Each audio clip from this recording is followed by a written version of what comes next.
이에 그 부대와 대장과 유대인들의 관원들이 예수님을 붙잡아 결박하여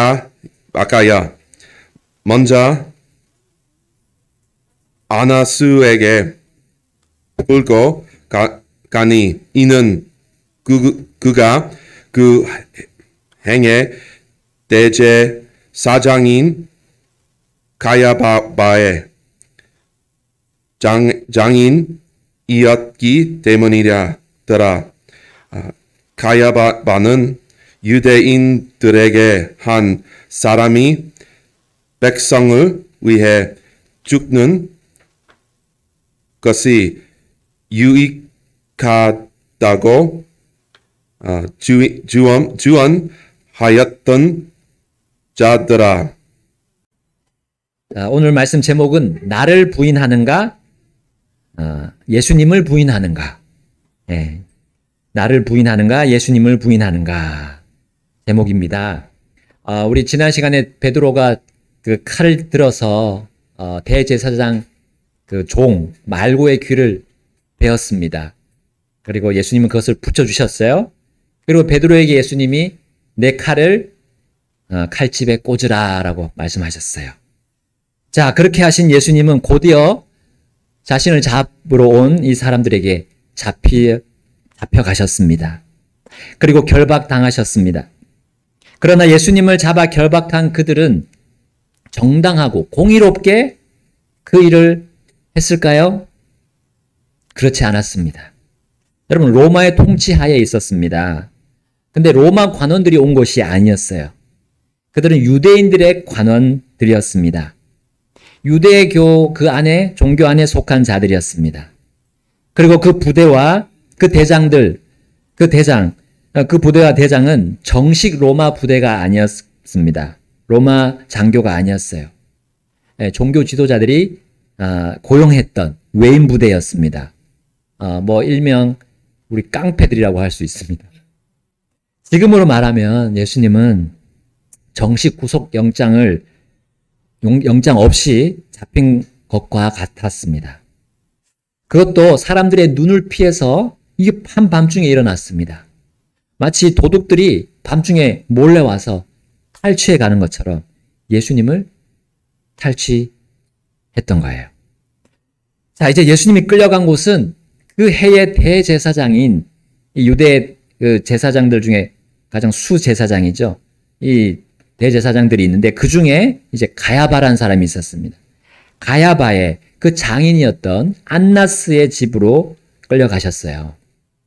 자, 유대 지도자들은 그 가족과 친척들끼리 이제 이런 권력을 나눴음을 우리는 알 수 있습니다. 또한 예수님이 자신들의 권력에 도전했다고 그들은 생각했을 때 이제 그는 똘똘 뭉치게 되죠. 그리고 예수님을 이제 어떻게 죽일지 모의하기에 이르렀습니다. 자, 전에 예수님께서 이 죽은 나사로를 살리실 때 여러분 기억해 보십시오. 그때 나사로는 죽은 지 나흘이나 됐는데 어떻게 됐습니까? 예수님의 나오라는 그 음성을 듣고 수의를 입은 채 무덤 밖으로 이렇게 나오지 않았습니까? 자, 이 일이 이제 유대 지도자들에게 그 귀에 들어갔을 때 그들이 이제 무엇을 했습니까? 요한복음 11장 47절 48절에 그들은 이렇게 말했습니다.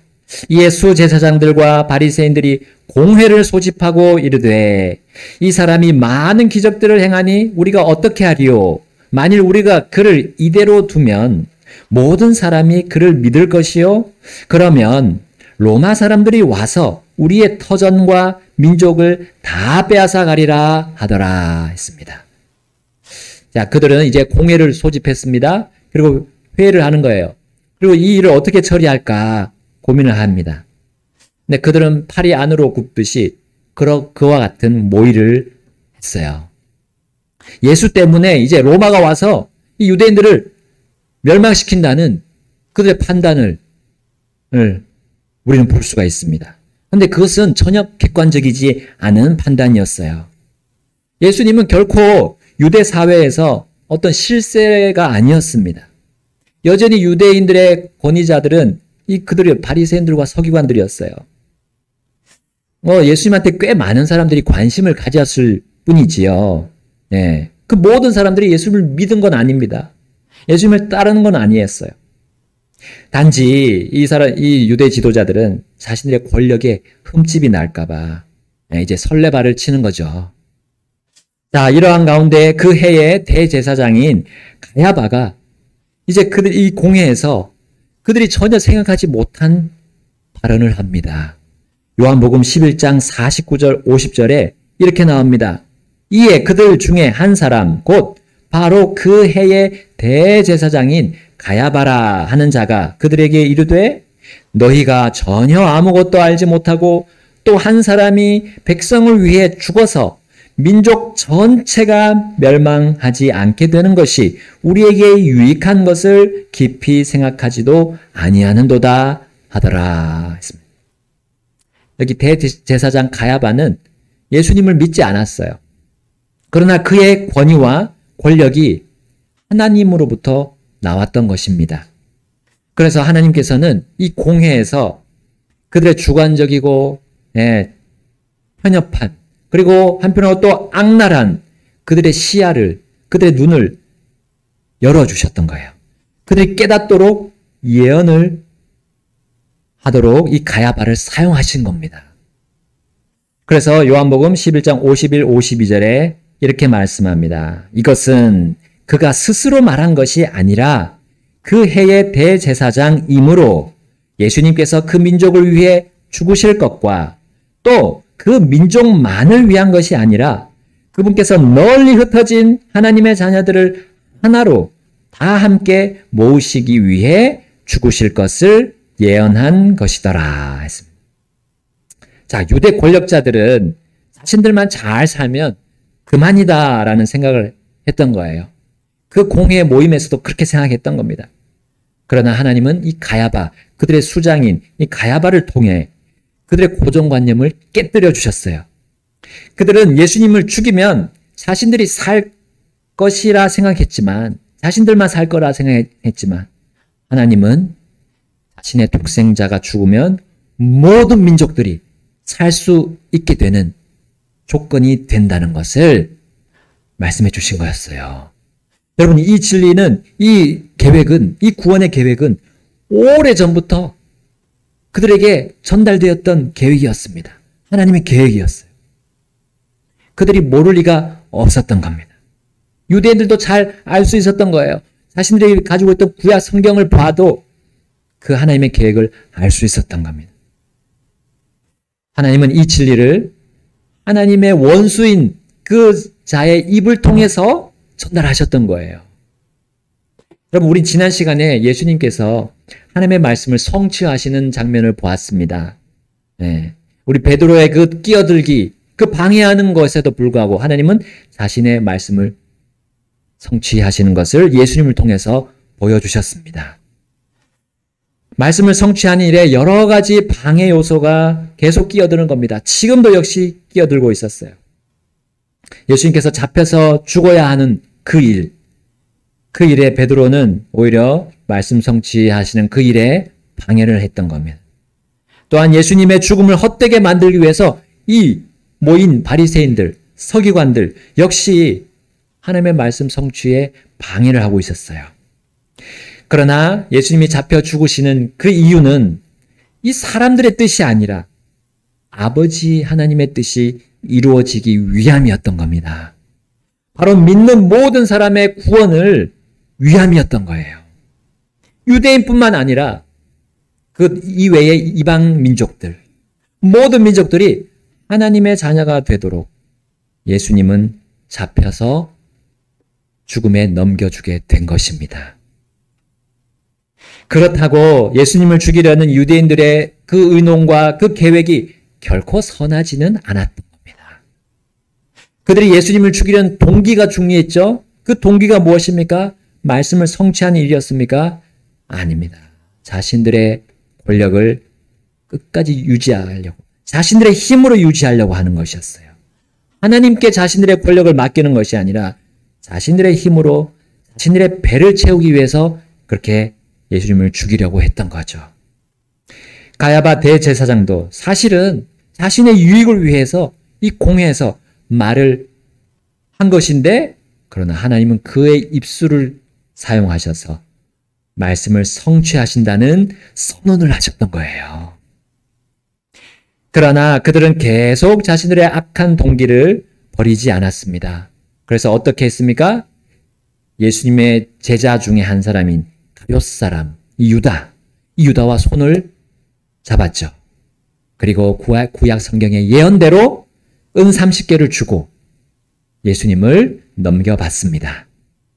그리고 이제 예수님을 그 대제사장의 관저로 끌고 갔습니다. 자, 오늘 본문 18장 15절에 이렇게 나오죠? 이제 그 예수님을 데리고 갈 때 누가 따라갔습니까? 여기 시몬 베드로가 예수님을 따라갔다 했고요. 또 다른 제자도 그리야 했다 했습니다. 여기 다른 제자는 우리 요한입니다. 이 요한복음을 기록한 요한입니다. 자, 그 제자, 바로 그 요한은 대제사장을 안다고 했어요. 그래서 예수님과 함께 대제사장의 관저로 들어갈 수 있었습니다. 그런데 이제 이 예수님과 함께 요한이 들어갈 때 이 베드로는 이 대제사장을 알지 못했기 때문에 들어가지 못하고 그 문 밖에 서 있는 것이 아닙니까? 그런데 이 시간이 지금 한밤중이었어요.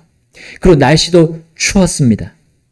그래서 요한은 이제 문을 지키는 여자에게 말해서 이 베드로를 데리고 들어가려고 했는데, 자, 이때 문제가 일어납니다. 자, 17절 말씀 우리 함께 읽어보겠습니다. 18장 17절 시작. 그때에 문을 지키던 소녀가 베드로에게 이르되 너도 이 사람의 제자들 중에 하나가 아니냐 하니 그가 이르되 나는 아니라. 자, 베드로가 부인했습니다. 누구를 부인했습니까? 바로 예수님을 부인했어요. 여러분 여기 요한이 이렇게 증언하지만 마태, 마가, 누가도 이 장면에서 조금 다르게 또 그들의 시선에 다르죠? 우리가 항상 보는 우리 시선이 다르듯이, 우리 각자가 보는 시선이 다르듯이 달리 또 보았습니다. 마태복음, 우리 마태가 본 그 시선은 이랬습니다. 마태복음 26장 69절 70절 제가 읽어보겠습니다. 이제 베드로가 관저 안 바깥쪽에 앉았더니 한 소녀가 그에게 와서 이르되 당신도 갈릴리의 예수와 함께 있었도다 하더라. 그러나 베드로가 모든 사람 앞에서 부인하며 이르되 내가 무슨 말을 하는지 나는 알지 못하노라 하더라. 자, 여기 소녀는 같습니다. 소녀가 그에게 다가와서 말했다는 거. 근데 내용이 조금 다르죠? 예수와 함께 있었도다. 자, 우리 마가는 또 어떻게 증언합니까? 마가복음 14장 66절에서 68절에 또 베드로가 관저 아래쪽에 있을 때에 거기로 대제사장의 여종들 중에 하나가 왔더라. 그러나 베드로가 부인하며 이르되 나는 죄송합니다. 67절. 그녀가 몸을 녹이고 있는 베드로를 보고 그를 바라보며 이르되 당신도 나사렛 예수와 함께 있었도다. 우리 아까 마태와 같은 말이죠. 하더라. 그러나 베드로가 부인하며 이르되 나는 아니라. 또한 내가 무엇을 말하는지 나는 알지도 못하고 깨닫지도 못하노라 하더라. 그가 빠져나와 현관으로 들어가니 수탉이 울더라.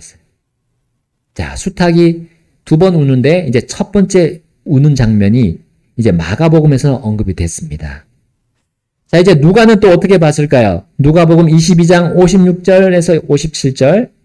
그런데 어떤 여종이 베드로가 불 곁에 앉은 것을 보고 그를 유심히 바라보며 이르되 이 사람도 그와 함께 있었도다 하더라. 이에 베드로가 그분을 부인하며 이르되 여자여 나는 그를 알지 못하노라 하더라. 여러분, 베드로는 단 몇 시간 전만 해도 제가 예수님을 위해서는 감옥에도 들어가고 죽기도 하겠습니다 했던 사람 아닙니까? 호언장담했던 베드로였어요. 그런데 이게 웬일입니까? 그를 관저로 데리고 들어갈 때 어떤 한 사람이 던진 말 한마디가 베드로를 두렵게 만들었어요. 근데 그 사람이 누굽니까? 소녀였습니다. 힘없는 소녀였어요. 베드로에게 무슨 해코지를 할 수 없는 소녀였습니다. 그러나 베드로는 자신의 뜻에서 지금 멀어지는 현실을 보면서 사람들을 대면할 힘도 잃어버렸어요. 사람들을 담대하게 대면할 그 힘을 잃어버렸던 거예요. 이제 예수님이 그에게 하신 예언 가운데 한 가지가 성취되었습니다.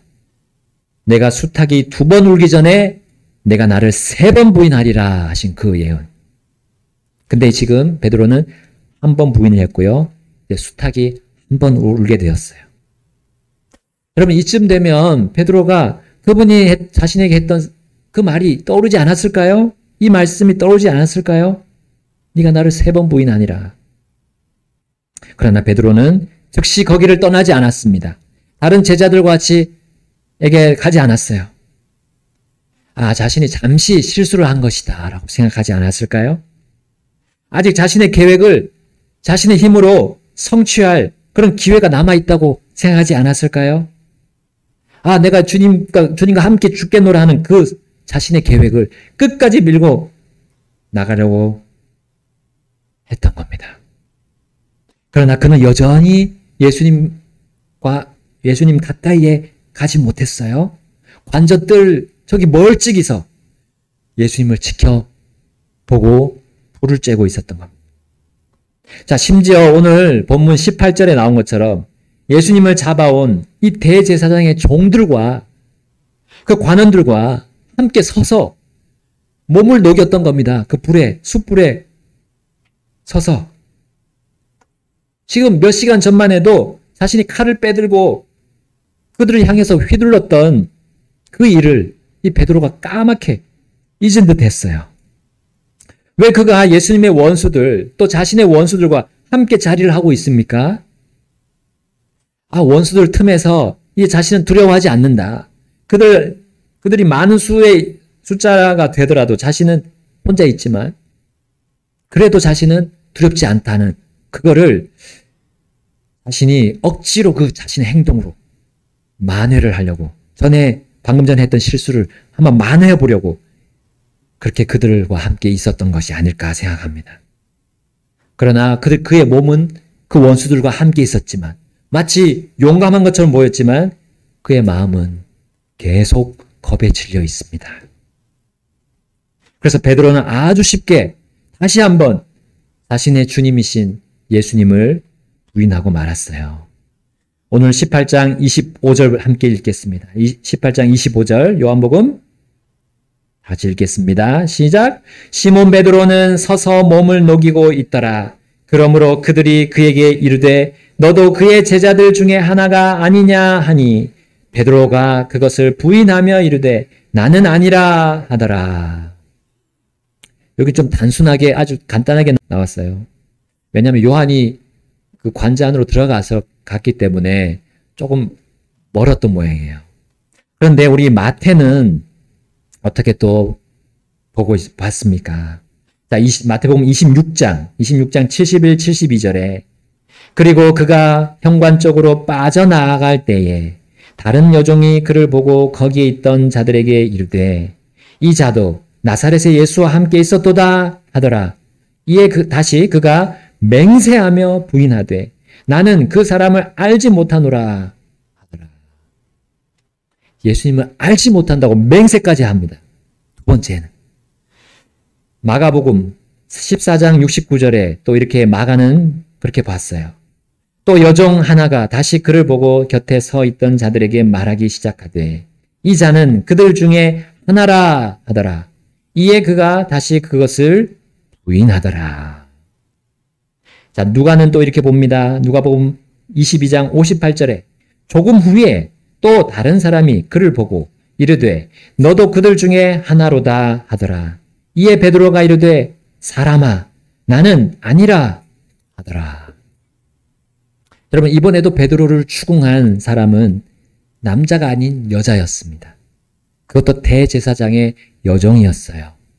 여자 종들이 이렇게나 큰 두려움의 대상이 될 줄 베드로는 예상하지 못했을 겁니다.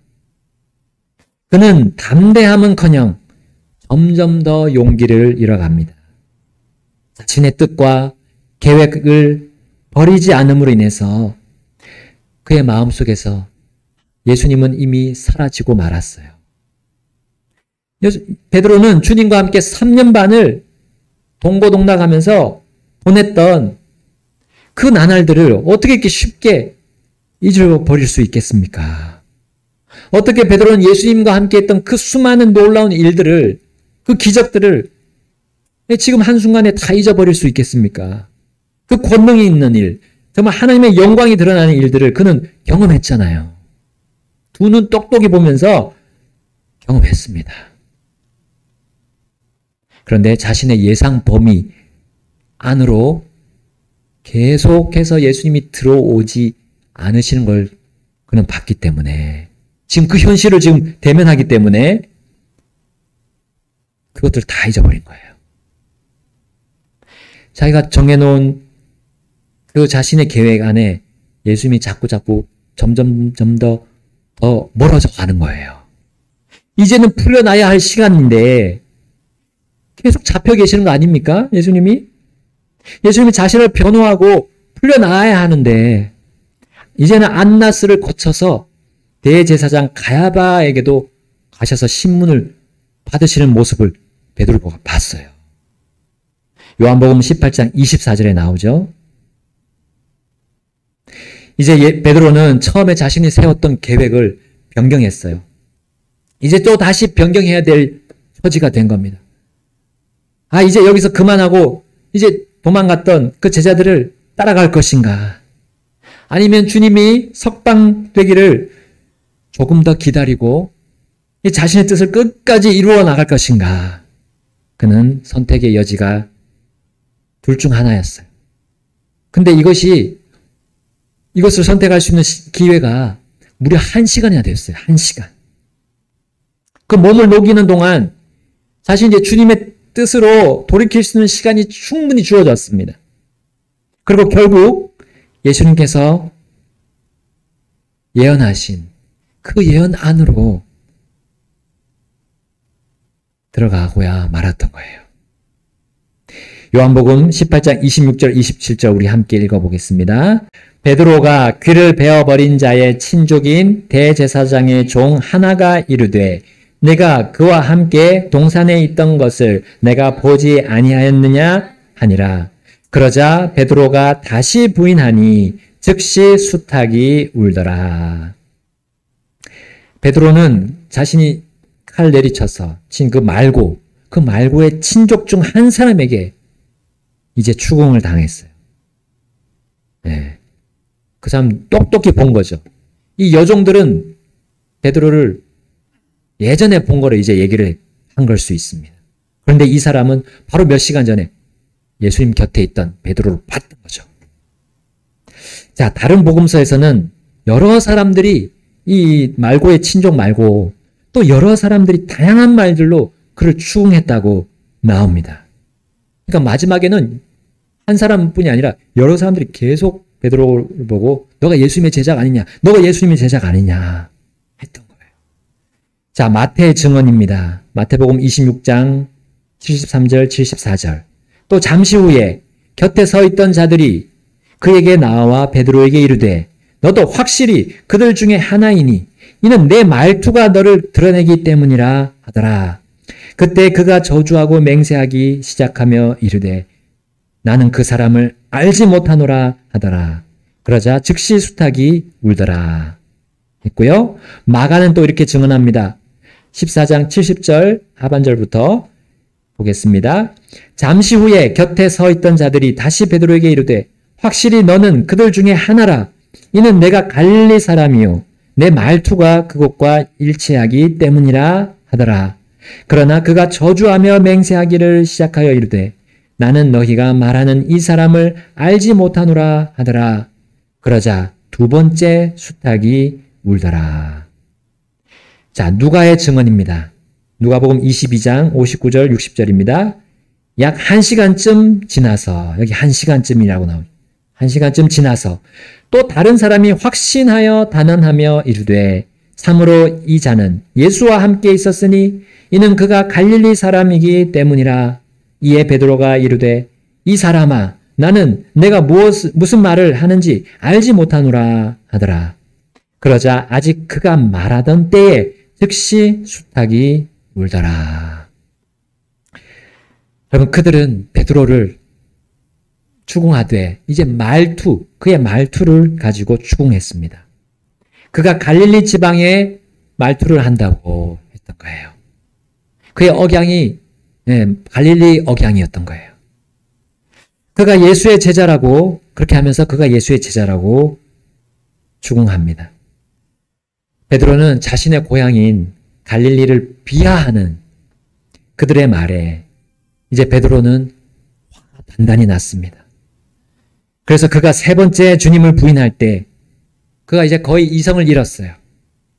그래서 주님을 부인하는 강도가 아주 심하게 드러납니다. 그는 예수님을 알면서도 예수님 모른다고 거짓말을 했고요. 또 이제 그 사람들을 저주하기까지 합니다. 예수님이 베드로에게 무엇을 가르쳤습니까? 사람들을 저주하라고 했습니까? 아니죠. 저주하지 말라고 했어요. 악을 악으로 갚으라고 했습니까?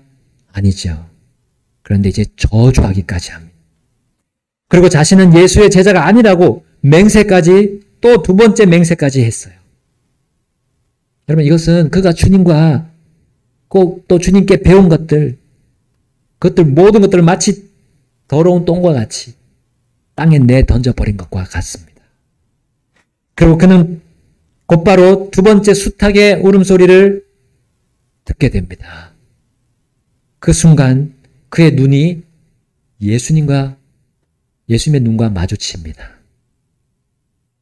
그리고 그는 내가 수탉이 2번 울기 전에 나를 3번 부인하리라 라는 주님의 그 예언의 말씀이 떠올랐어요. 베드로는 수탉이 울 때, 두 번째 울 때 그 역시 밖으로 나가서 비통하게 울어야 했던 겁니다. 여러분, 우리가 아버지의 뜻이 아닌 내 뜻으로 끝까지 내 뜻으로 살아갈 때 우린 반드시 이 베드로처럼 비통하게 울 날이 올 것입니다. 왜냐하면 하나님의 자녀가 하나님의 길이 아닌, 아버지 하나님의 길이 아닌 사람의 길로 걷기 때문이에요. 사람의 길로, 사람의 방식으로 하나님의 자녀가 살면 그 사람은 결국 주님을 부인하게 될 날이 옵니다. 사람들 앞에서 체면을 차리기에 급급할 날이 올 거예요.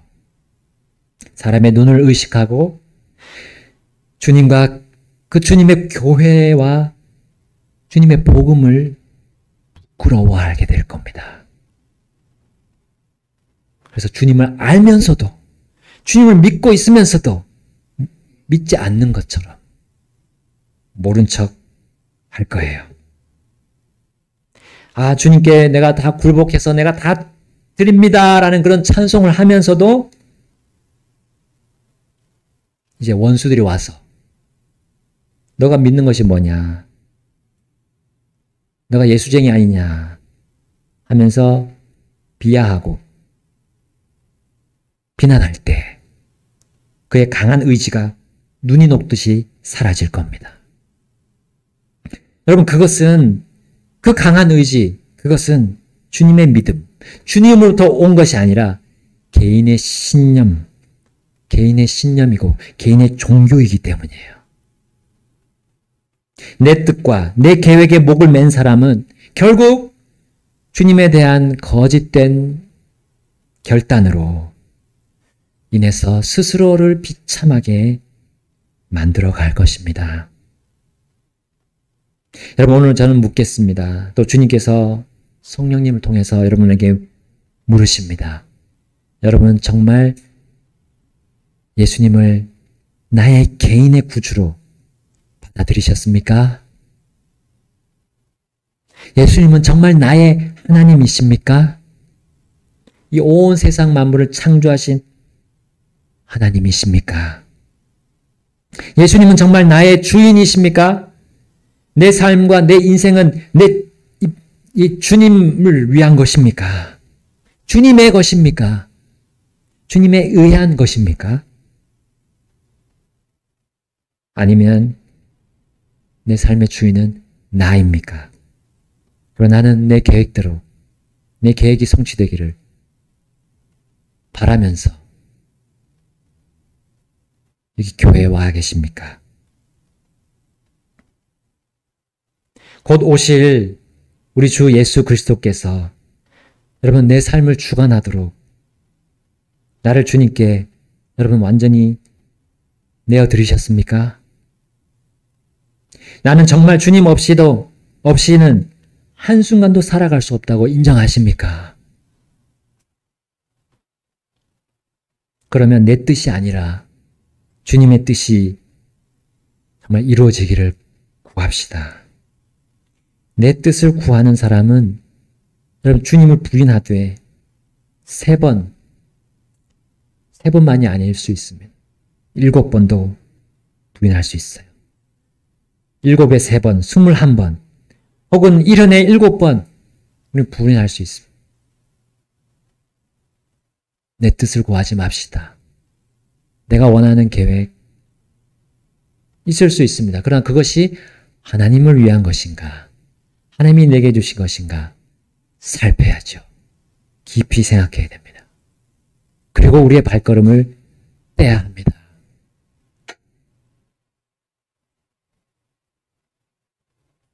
이 시간 우리 주님 앞으로 나아가셔서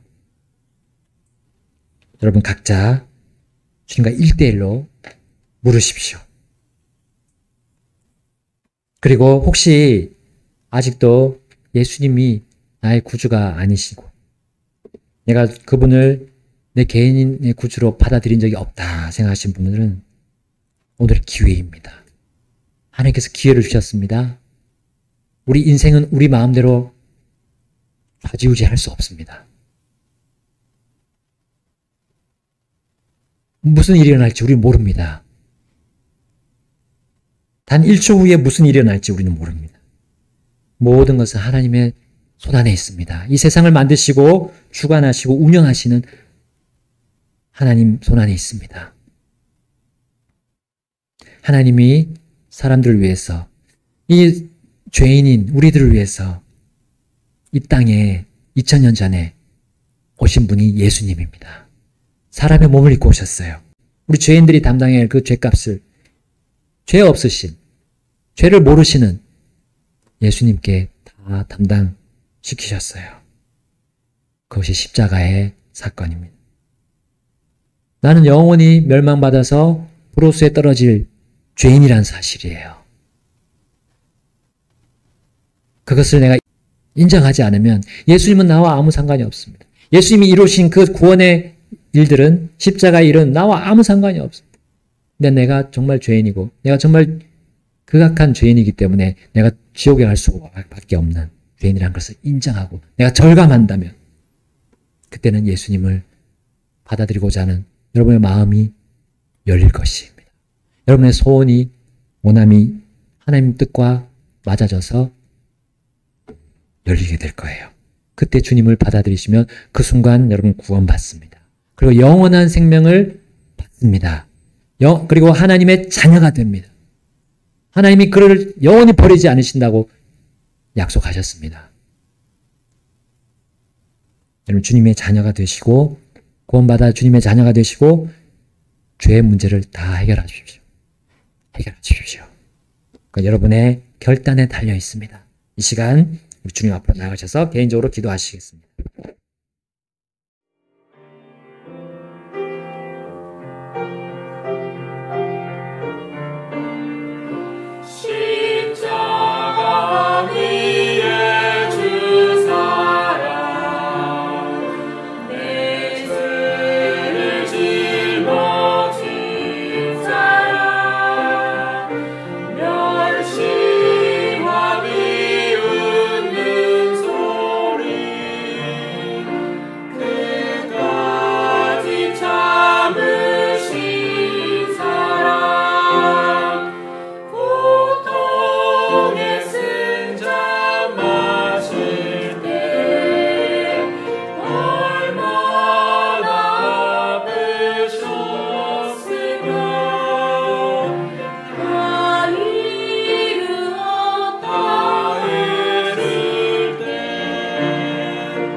내 죄값이